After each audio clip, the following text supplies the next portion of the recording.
अर्जुन बोला सूत पुत्र मैं तेरे प्राण हरूंगा, धर्मराज के चरणों में गुरुओं का ताज धरूंगा। पांचाली की आंखों में अब आंसू नहीं रहेंगे, अभिमन्यु के हत्यारे भी जीवित नहीं बचेंगे। शांत हुई वह अग्नि लगी थी लाक्षा ग्रह आंगन में, आज शोणित से आग बुझेगी धधक रही जो मन में। तभी कर्ण के चंदन का पहिया दलदल में आया, बलशाली अश्वों ने अपना पूरा जोर लगाया। पहिया बाहर आ न सका था, अब तक धसा वही था। धनुष रखा तब कर्ण निहत्था, रथ से नीचे आया। अर्जुन ने भी बाण रोककर क्षत्रिय धर्म निभाया। लेकिन माधव कपि ध्वज को ललकार अभय हो बोले, लाक्षागृह को याद करो तब युद्ध नियम में झूलो। भरी सभा में पांचाली का दर्द पार्थ मत भूलो, युद्ध भूमि में ऊंच नीच तुम बिल्कुल नहीं विचारो। सूर्य पुत्र की छाती पर अब अंतिम बाण उतारो।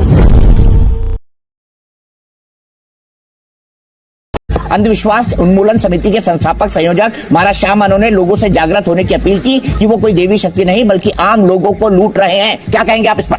बाहर भारत यहाँ पर चादर चढ़ाना श्रद्धा हो गया, बागेश्वर बालाजी के यहाँ नारियल बांधना अंधश्रद्धा हो गया, कैंडल जलाना श्रद्धा हो गया, और बागेश्वर बालाजी के दरबार में नकारात्मक ऊर्जा का उपाय हनुमान चालीसा से बताना अंधश्रद्धा हो गया। पहली बात तो हम किसी भी प्रकार की दक्षिणा नहीं लेते, तो अंधविश्वास हुआ नहीं। ना किसी को बुलाते हैं, ना कोई दावा करते हैं कि हमारे पास सिद्धि या चमत्कार है। हम केवल अपने इष्ट पर ध्यान करते हैं, ध्यान विधि से। और अनुच्छेद 25 के अंतर्गत अपने धर्म का प्रचार करना, अपने इष्ट का प्रचार करना प्रत्येक व्यक्ति का मौलिक अधिकार है।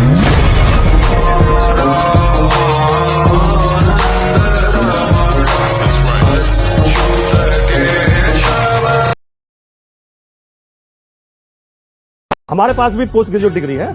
हमें तो किताबों में महाराणा प्रताप भी पढ़ाया गया, हमें तो शिवाजी भी पढ़ाए गए हैं, हमें तो पृथ्वीराज चौहान भी पढ़ाए गए हैं, हमें तो झांसी की रानी बुंदेले हर बोलों के मुंह हमने सुनी कहानी थी, खूब लड़ी मर्दानी वो तो झांसी वाली रानी थी। कौन कहता नहीं पढ़ाया गया? मुगलों को बहुत पढ़ाया गया है किताबों में, हमारे हिंदुओं को कोई कुछ नहीं पढ़ाया गया। भैया कोई पढ़ा लिखा आदमी बताया क्या हिंदुओं को नहीं पढ़ाया गया? कौन से विषय में नहीं पढ़ाया गया? इतिहास में नहीं पढ़ाया गया, साहित्य में नहीं पढ़ाया गया। अभी प्रमाणित करते हैं कि क्या पढ़ाया गया। साहब बड़े अदब से पूछता हूँ, सबने पढ़ा है। औरंगजेब का बाप कौन सबको पता है ना? शाहजहां। शाहजहां का बाप कौन? जहांगीर। पृथ्वीराज चौहान का बाप कौन? बता दीजिए। इतिहास में पढ़ा है। चलिए छोड़ दीजिए, अब और सुनिए। अब इतना नहीं, भगवान राम के पिताजी दशरथ थे, दशरथ जी के पिताजी। अरे मैं ये क्विज है देखा, नहीं पढ़ा है। देखो औरंगजेब का बाप शाहजहां, शाहजहां का बाप जहांगीर, जहांगीर का बाप हुमायूं, हुमायूं का बाप बाबर, सब पता है। यही तो प्रॉब्लम है, नहीं पढ़ाया गया है। हर शहर में बड़े बड़े लाउड स्पीकर से दिन में 5 बार बोली जाती है ऑब्जेक्शन माय लॉर्ड, जिसमें 5 बार हम सबको ये बताया जाता है कि भगवान सिर्फ एक है और वो जिसकी पूजा ये करते हैं यानी अल्लाह। Objection my lord. अरे फैक्ट बोल रहे हैं ना मोहम्मद साहब, अजान 5 बार ही होती है ना लाउड स्पीकर पे। हमारे ब्रह्मा विष्णु महेश की तो कोई हैसियत ही नहीं है योर ऑनर, उन्हें भगवान ही नहीं माना जाता। ला इलाहा इल्लल्लाह यही कहा जाता है ना अर्जुन। देखिए मैं थोड़ी बहुत अरबी जानता हूं। मात्र शहीद और बिलाल के बारे में नहीं है, ये उस मानसिकता के बारे में केस है जो धर्म के नाम पर निर्दोष लोगों की हत्या करते हैं और बाद में कहते हैं कि हर मुसलमान ऐसा नहीं होता। तो फिर कौन कौन कहता है, ये कौन बताएगा?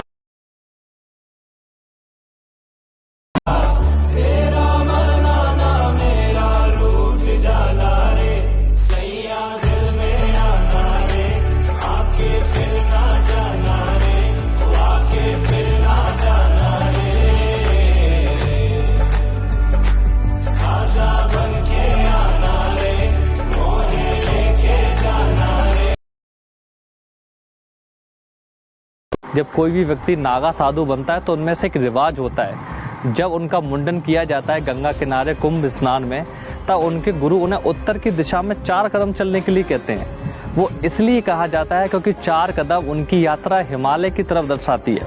अब वापस आने के बाद वो बेशक ना जाएं, लेकिन जीवन में उनका लक्ष्य जो है वो हिमालय कैलाश के पास महादेव से साक्षात्कार करना होता है, जो कि उनके गुरु पहले ही दिन जब वो अपना पिंड दान करते हैं उसी दिन 4 कदम चला के उसको बता दिया जाता है। कहते हैं, आपको पता है कि कोल्हापुर में महालक्ष्मी का मंदिर है। जब 2 इक्विनॉक्सेस होते हैं 21 मार्च और 21 सितंबर, उधर 3 दिन ऐसा होता है सूर्य की किरणें एक बार उस मंदिर में देवी के चरण पे पड़ती हैं, नेक्स्ट डे देवी के हृदय पे पड़ती हैं और फिर चली जाती हैं। कितना आर्किटेक्चरल, एस्ट्रोनॉमिकल, जो एक्सियल टिल्ट, तीनों का कैलकुलेशन होगा, वो भारत में नहीं दिखाया जाता था। सिर्फ ये दिखाया जाता था कि साहब ताजमहल और लाल किला बनाया हुआ। बृहदेश्वर का मंदिर तंजावुर में, तमिलनाडु में, बगैर नींव के बना हुआ मंदिर है और उसकी छत पर जितना बड़ा स्टोन है वो आज तक नहीं समझ पा रहे हैं कि इतनी ऊंचाई पे स्टोन गया कैसे होगा। यह चीजें नहीं बताई जाती थी। स्वतः मंदिर में गा से गणेश पढ़ाया जाता था।